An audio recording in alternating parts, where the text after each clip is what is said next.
Hola, bienvenidos a una nueva edición de Pulso Minero. ¿Las acciones constitucionales sirven para cuidar el ambiente?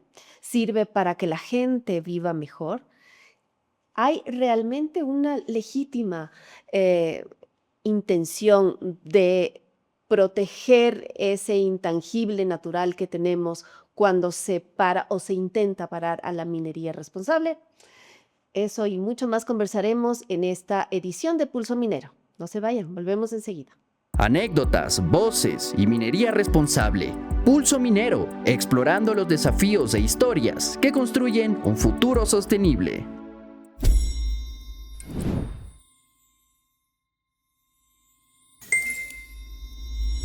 Me acompaña hoy la doctora María Amparo Albán, experta en Derecho Ambiental, pero además con una vasta visión de las actividades económicas, asesora en múltiples industrias, pero también en la industria minera, miembro de la Cámara de Minería del Ecuador. María Amparo, bienvenida a este espacio. ¿Qué hay atrás de las acciones legales que buscan frenar los proyectos mineros de inversión extranjera, sobre todo? Muchas gracias, María Eulalia, por el espacio. Bueno, es una pregunta compleja. Y es una pregunta compleja porque no se responde de forma fácil. Creo que muchos de los fallos constitucionales que han sido producidos en los últimos, digamos, 3 años, han afectado directamente a la minería responsable y han afectado sobre todo la capacidad de ciertos proyectos de seguir adelante. Sin embargo, en muchos de esos fallos, y no voy a decir todos porque hay sus excepciones como en todo, no se ve una visión muy ligada al poder detener los grandes daños y amenazas ambientales que tiene el país. Eso es algo que llama la atención. ¿Por qué tanta energía, tantos recursos, tanta estrategia por frenar proyectos que al fin y al cabo están normados? ¿Por qué no se invierte esa misma energía, por ejemplo, para frenar la minería ilegal? Bueno, eso es parte de un gran entramado ideológico y de activismo social y yo diría ambiental que se ha ido cultivando en los últimos años y se ha incrementado conforme ha habido, yo creo, fuentes de financiamiento de distintas acciones, muchas muy buenas, en el sentido de que han puesto en el debate público la necesidad de discutir de ciertos temas, pero muchas lamentables porque tras de eso se ve solo la intención de frenar ciertos proyectos. ¿Y cuáles son los proyectos que quieren frenar? Muchas de esas actividades, proyectos de inversión internacional. Y eso es lo que preocupa porque muchas de estas acciones y fallos que hemos visto están pensadas para detener proyectos, sin embargo, ni un solo fallo, ni uno solo fallo habla sobre reparación de daño ambiental, restauración ambiental y una serie de medidas que perseguimos dentro de la comunidad ambiental para que se restituya la calidad ambiental. Y yo sé que hay muchas más interpretaciones que hablan de, sí, se habla de los derechos de la naturaleza y de un río, sí, pero eso no significa que ese saneamiento ambiental al que tiene el derecho a los ecuatorianos, que es el derecho primigenio de tutela ambiental, que es el derecho al ambiente sano y ecológicamente equilibrado, esté cubierto. Entonces, se ha usado mucho de los postulados constitucionales de ciertos artículos que hablan sobre ciertos temas y se los ha desvinculado del derecho ambiental, del derecho al ambiente sano para, para transmitir otros postulados filosóficos e ideológicos que no necesariamente buscan la reparación ambiental. Lo que tú estás diciendo es que todas estas acciones legales ya al más alto nivel no han servido para asegurar un ambiente sano y ecológicamente equilibrado. Ha servido más bien como un vehículo para imponer ciertas ideologías. Bueno, esto es bien sensible. Yo tengo un análisis de más de 15 sentencias donde hago una correlación de accionantes y son los mismos sectores que están detrás, son los mismos en las demandas, inclusive los mismos asesores legales de estas organizaciones, algunas ONGs conocidas que tienen proyectos que les financian litigio estratégico contra recursos, contra industria extractiva y se ve un patrón. Es decir, esto no es un tema casual de una comunidad, de un individuo que se preocupa por el ambiente. Esto es un sistema de acciones que están concatenadas y financiadas dentro de una estrategia, ¿no? Entonces, esto es lo que preocupa, porque muchas veces son organizaciones internacionales del mismo origen de las empresas que invierten, ¿no? Pero no hay una relación con la empresa, sino que lo único que se persigue es detener la actividad minera sin comprender exactamente qué es la industria. Eso va a tener un giro. Trump ya ha declarado muchos de los programas de cooperación internacional, los ha puesto a la congeladora, los ha puesto en valoración y bueno, veamos qué sigue después de esto. Pero ¿crees que hay una justificación atrás de estas acciones que ha tomado el flamante presidente norteamericano? Bueno, yo lamento que se haya llegado a este extremo. Lamento, la verdad, porque sé que USAID ha hecho mucho bien, ha tenido proyectos de mucho impacto a nivel nacional y en Latinoamérica. Sin embargo, hay que decir que por todo lo que sale y todo lo que estamos leyendo hoy en la prensa, pareciera que muchas de las acciones que financiaban no estaban completamente alineadas, ¿no? Y yo tuve la capacidad de ver de cerca algunos de esos impactos, ¿no? Sobre todo de proyectos, como digo, que financiaban litigio estratégico, contra industria extractiva sin entender por qué necesariamente se le hacía a la industria un objetivo de litigio estratégico, cuando en lugar de eso se debería estar pensando, ok, litiguemos para restaurar áreas dañadas, litiguemos para conseguir que se reconozcan ciertos derechos de esas comunidades, pero no para parar solamente proyectos. Y eso podría ser contra la industria minera eventualmente o contra cualquier industria o contra cualquier comunidad, si es que realmente el objetivo hubiese sido siempre precautelar el patrimonio natural. Así es, eso va a ser contra cualquiera, porque detrás de esto hay una filosofía, ¿no? No sea política, y es la filosofía marxista, el marxismo ecológico. Esto no es un cuento, esto no es una cosa que nos ocurre, esto está documentado, hay libros, hay toda una vertiente, inclusive los propios opositores hoy día, los activistas políticos,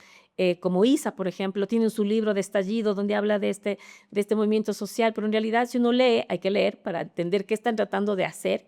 Es el comunismo indoamericano violento que quiere una toma del poder, que tiene una visión totalitaria, ¿no? Entonces, que utiliza la naturaleza en muchos casos para justificar que el Estado prohíba acciones y restrinja las libertades y derechos de aquellos que hacen negocio, porque la visión es anticapitalista. Y lo mismo pasa con incluso muchos jueces que han estado en la Corte Constitucional, uno de ellos que tiene un libro que refleja exactamente la misma visión, ¿no? Y es desde el punto de vista de la filosofía política, escribe las tesis de Antonio Gramsci y esta reexpresión del marxismo cultural, donde se imponen ciertos cánones culturales nuevos, ¿no? Que podemos debatir si esto nos sirve o no al ambientalismo, podemos debatir, pero que se han hecho bandera de lucha, ¿no? Bajo la Pachamama y el comunismo indoamericano, que está detrás de esa filosofía política totalitaria, se está viendo, ¿no? Lo primero es afectar las capacidades de inversión internacional. De hecho, los mismos proponentes de estas tesis aquí en el Ecuador, como Alberto Acosta, por ejemplo, que fue el ideólogo de la Constitución que tenemos, él ya está hablando de la teoría del decrecimiento, que es la reinterpretación de Marx que hace un japonés marxista, que Saito, que dice no hay que crecer más. No hay que crecer más porque vamos a dañar la naturaleza, entonces lo mejor es decrecer. Entonces ya no hagamos más hidroeléctricas, ya no tengamos más hidroelectricidad, no hagamos nada más, decrezcamos, no nos reproduzcamos. Entonces esto es bien serio porque detrás de eso hay visiones que la gente no alcanza a decodificar y uno cree que esos fallos, que ese activismo está a favor del ambiente y en realidad está contra el hombre, contra la civilización. Y esto hemos visto en varios fallos, uno de esos, el de la Mona Estrellita, que no tiene nada que ver con minería, pero solo llamo atención este fallo, incluso cuando converso con colegas o jueces.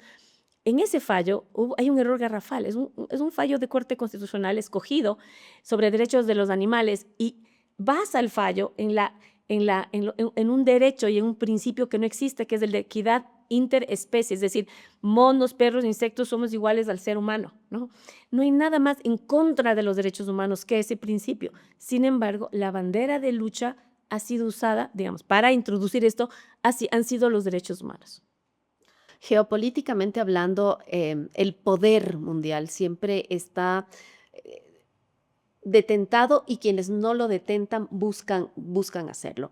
Vemos que ahora en esas piezas geopolíticas empiezan a surgir también otros actores, uno de esos el crimen organizado, ¿no? Que de alguna manera quiere socavar la democracia de Occidente y hablo de esto porque la industria minera conoce el caso ya emblemático de Cobre Panamá, una mina con más de 10.000 millones de dólares de inversión.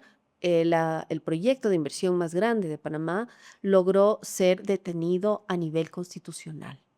Y ahora se sabe que la estrategia legal y la estrategia comunicacional fue financiado por el crimen organizado.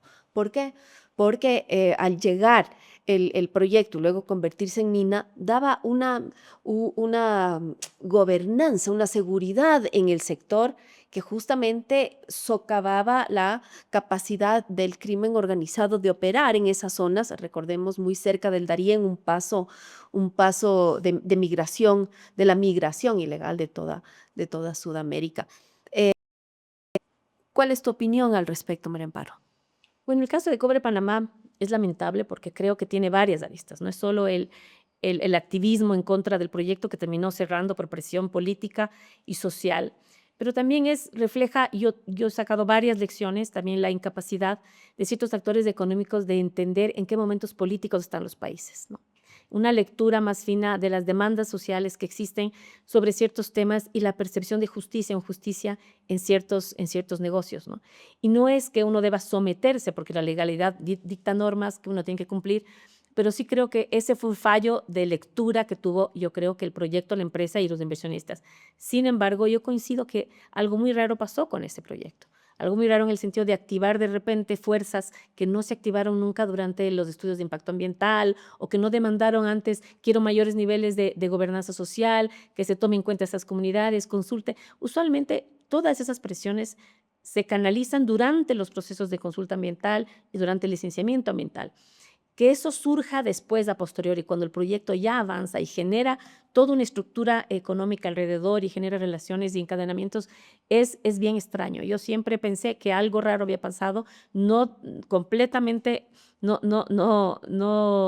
como tú dices, yo no descarto que haya habido un financiamiento ilegal detrás, porque hemos visto cómo ha penetrado el crimen organizado y el financiamiento en Sudamérica y que la criminalidad prospera donde el Estado es débil, donde no hay normas y control efectivo, donde el Estado, como se conoce, no tiene el monopolio de la fuerza, es decir, no es el que impone la seguridad y regula las conductas que no se adaptan a la norma.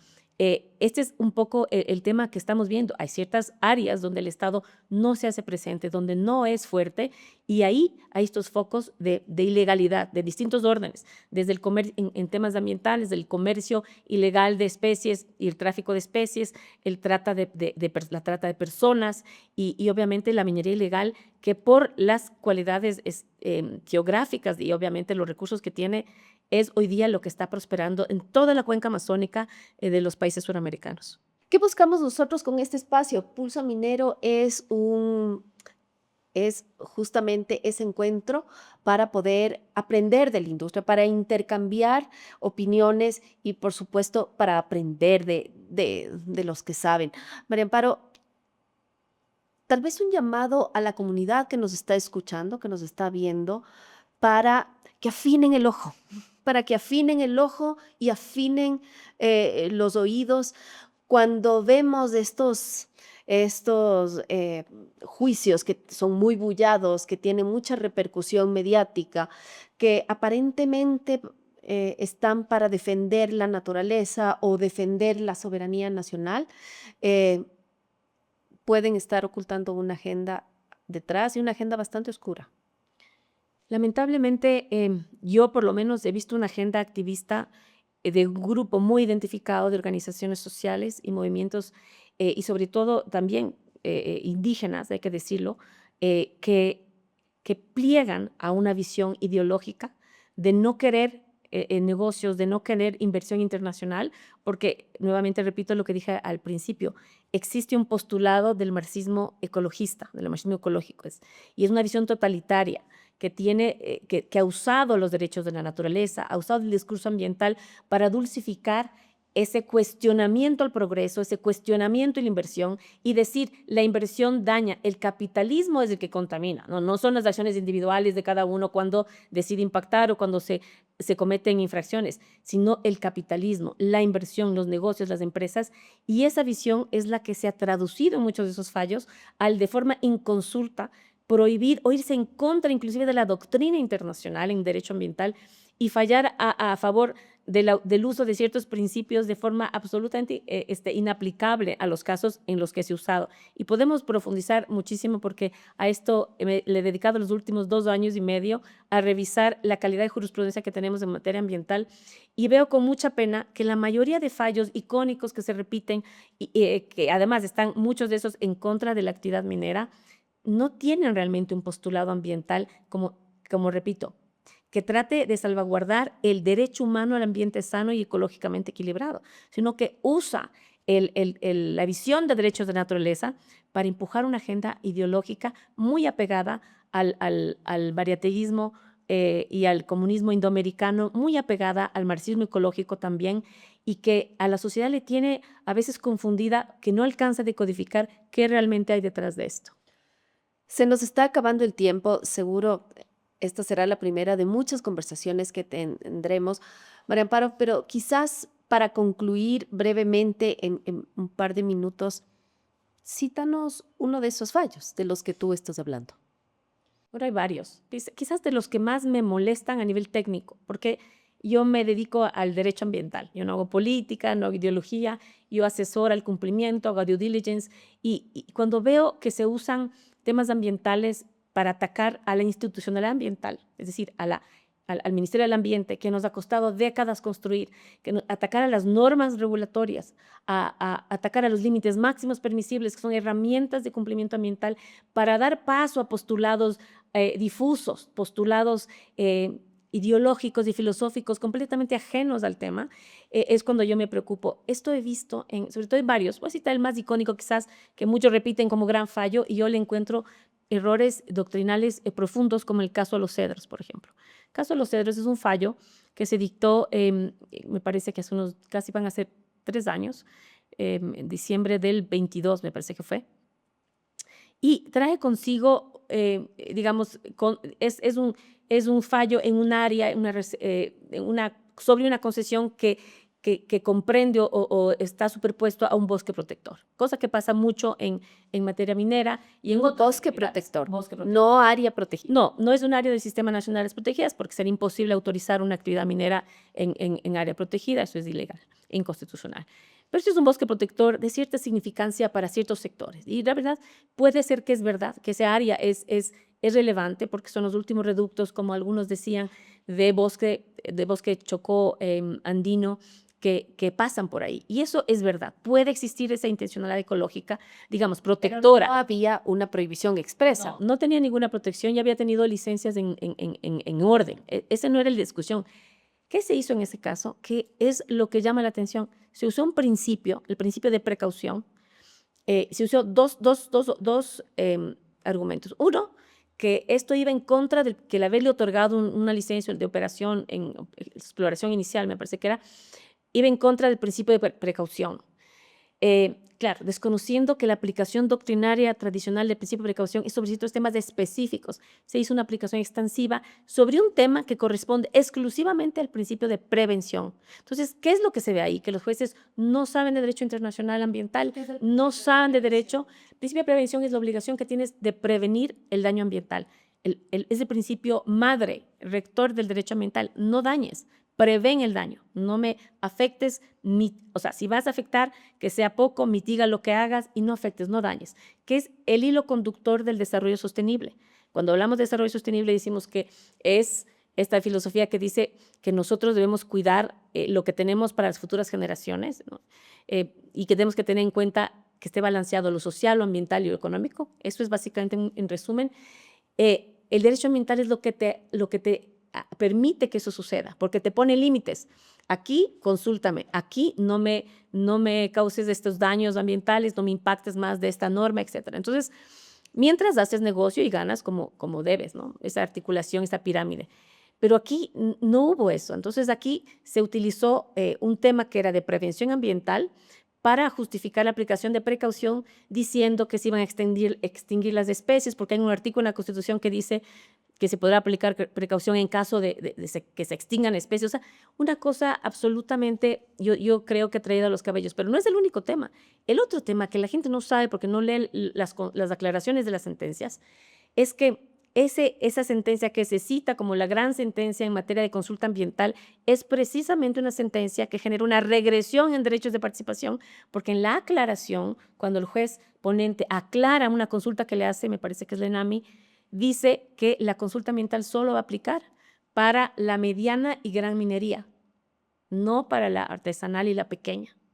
La pequeña minería mueve hasta 600 toneladas, 600 toneladas. Evidentemente hay un sesgo ahí. Pero claro, pero hay una ignorancia, es decir, ¿cómo esa sentencia va? Además, la ley no dice eso, la ley obliga a que todos consulten, todos los que van a tener impactos significativos consulten, pero esa sentencia genera una regresión. Entonces, la gran sentencia ambiental es una sentencia que genera una regresión en materia de derechos de participación. Entonces, ahí es, y se repite, ¿no? Y se cita los cedros, y eso pasa en muchas sentencias. Entonces, como resumen, ¿cuál es el problema? Que hemos tenido activismo, ambientalismo, activismo radical ecológico en la Corte, ¿no? Y yo espero que cuando ya pasen los años y se calmen las aguas y se libre el sistema de esa presión del activismo, se pueda recuperar al verdadero derecho ambiental, libre de sesgos políticos e ideológicos, podamos acordar como sociedad que debemos de proteger los recursos, pero no porque servimos una causa política, sino porque ese es el compromiso con las futuras generaciones. Y además recordar que en toda estrategia de sostenibilidad y de conservación hay un elemento muy importante que es el ser humano como parte de ese hábitat y como parte también del derecho que tiene de desarrollarse de la manera más sostenible. Esto que tú dices así, ¿cómo es posible que hoy mismo haya ex jueces constitucionales que en sus amicus, que en sus cartas a la Corte estén ya promoviendo el decrecimiento, la teoría del decrecimiento? No haga nada, decrezcamos y el ser humano ¿qué? ¿No? Un país que todavía no se ha desarrollado. ¿Qué pasa con el derecho humano, ¿no? Al ambiente sano y otros derechos? Es decir, esto, lo que ha pasado en este periodo de la Corte, y es una Corte que ha tenido buenos fallos en otros temas, en estos temas, ha tenido una fijación con la minería y con los proyectos de inversión internacional, y creo que nos deja también una lección que aprender para futuro. Muchas gracias, María Amparo. Tendremos mucho que conversar a futuro. Gracias por estar. Gracias a ti.